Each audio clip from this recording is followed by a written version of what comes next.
Once both sides were engaged in that exchange, once both sides were on that nuclear escalator, no doubt it would have gone from tactical to strategic to all-out war, the devastation of the populations, to say nothing of the infrastructure of both countries, both societies, and their allies, and the radioactive fallout from that kind of successive nuclear explosions would have been carried by wind and water to the far reaches of the earth, and in time this planet would have been reduced to what the scientists called a nuclear desert on which nothing living, neither human, animal, or plant, would survive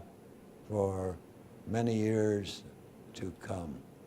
So I started to say, when I talk about this to audiences, sometimes some men of several years younger than me come up to me afterwards and thank me for making that speech the night of October 22nd, only 6 days after we had learned of the missiles. Thank me for making Kennedy's speech on national television that night so scary that they were able to convince their college sweethearts that it was their last night on Earth.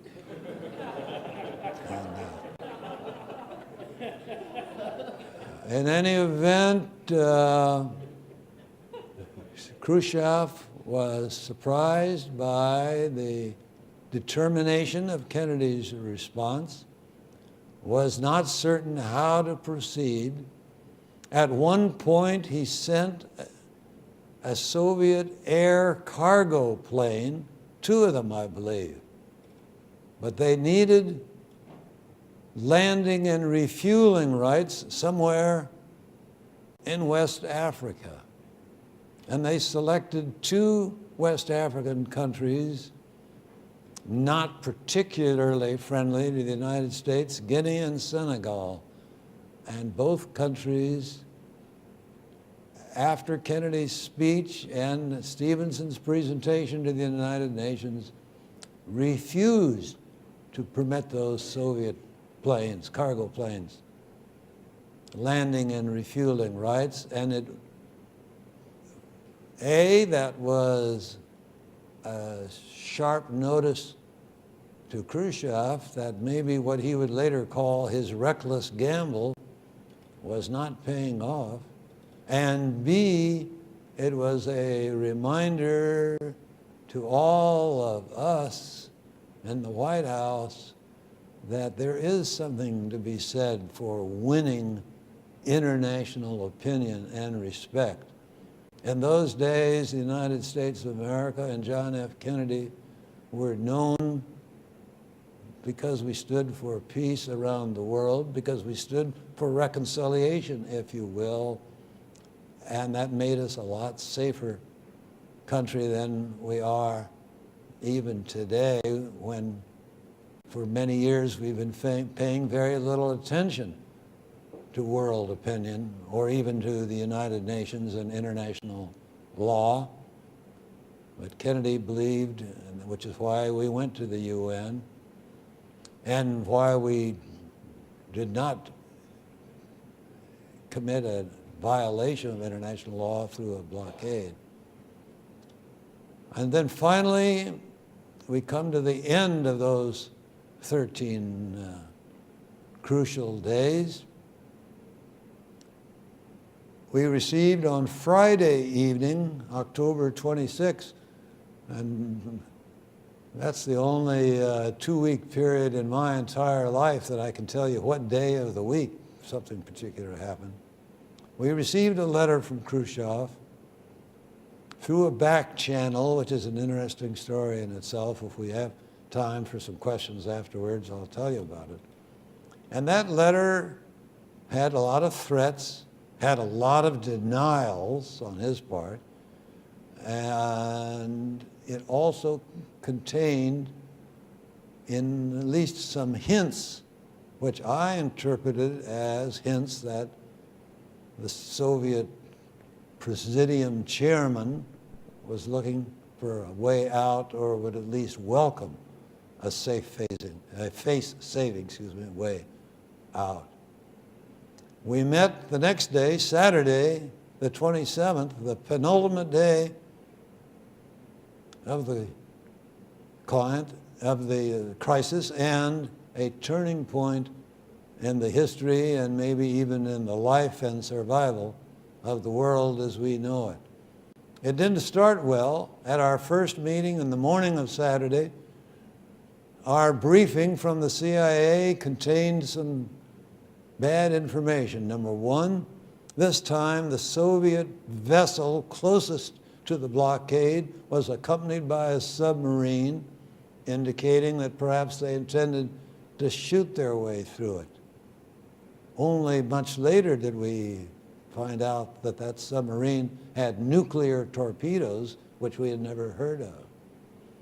Even worse news was that for the first time, Soviet surface-to-air missiles had shot down one of our high-flying U-2 planes. Cubans didn't have the capacity to do that.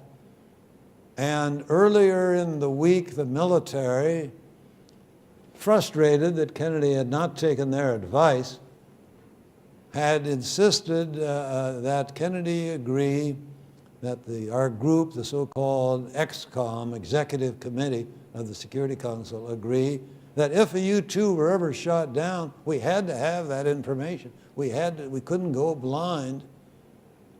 If a U-2 were shot down, that we would agree that the Air Force could knock out the surface-to-air missile that shot it down.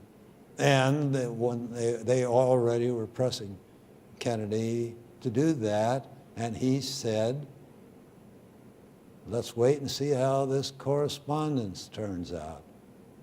Then we can decide on that. But there was more bad news. The CIA also reported that the missiles were just about finished and ready to fire, and that our low-level surveillance planes had been fired on by the Cubans. Then a second letter came in from Khrushchev. This one very different in tone. First one was personal. Second one sounded as though the Soviet military staff had drafted it because they didn't like his first one. But this one said there would have to be, before they took anything out of Cuba, the United States would have to take NATO missiles out of Turkey, which is close to Soviet borders.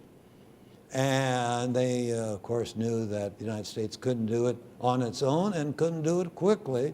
And time was now of the essence because we were getting very close, as the recent book and movie said, 10 minutes to midnight.